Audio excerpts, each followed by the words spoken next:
At the Coliseum, I'm Lindsey Thiry with the Los Angeles Times, joined by beat reporter Gary Klein. The Trojans held their spring game today, and as always, there's fans all over the field getting autographs right now, Gary. But first, it was about 2 hours of action.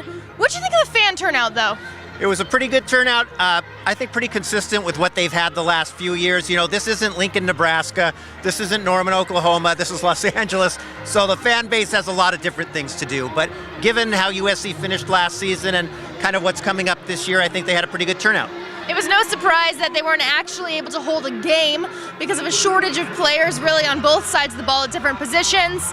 But what did you think of the drills? Well, I think the drills, you know, we've been watching them for 5 weeks. So, you know, from our perspective, it's more of the same. From a fan standpoint, I think they got to look at, if not, you know, all the plays that are going to be run, at least some of the skill level of some of the newer players, of some of the players that maybe they hadn't seen as much of.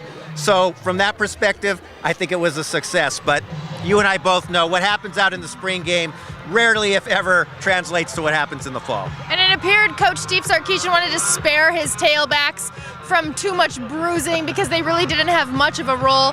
Mostly passing today from quarterback Cody Kessler, Max Brown, and even Jalen Green and Ricky Town were able to get a few snaps in.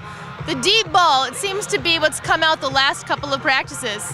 Well, that seems like what they've really made an emphasis to work on, to get a sense of what they're going to have going into the fall, because the loss of Nelson Aguilar, the loss of George Farmer, who didn't get a lot of opportunities last year, but still, if he had come back, would have been a deep threat. So I think they wanted to see what Mitchell could do. They wanted to see what Isaac Whitney could do. And I think, as Steve Sarkisian said after the game, scrimmage, whatever you want to call it, they got some answers in terms of the receiving corps. I don't know that there's any answers yet for the defense. The secondary seemed non-existent with John Plattenberg sidelined, only left 2 scholarship safeties. The defensive line mostly sidelined.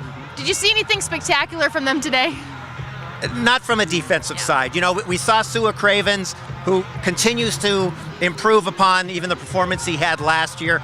But that defensive front, that was a question coming in with the injuries, with everything else. That is going to be a major question going into the season. And not just because they lost Leonard Williams. They need to get some healthy bodies, and those guys need to be productive.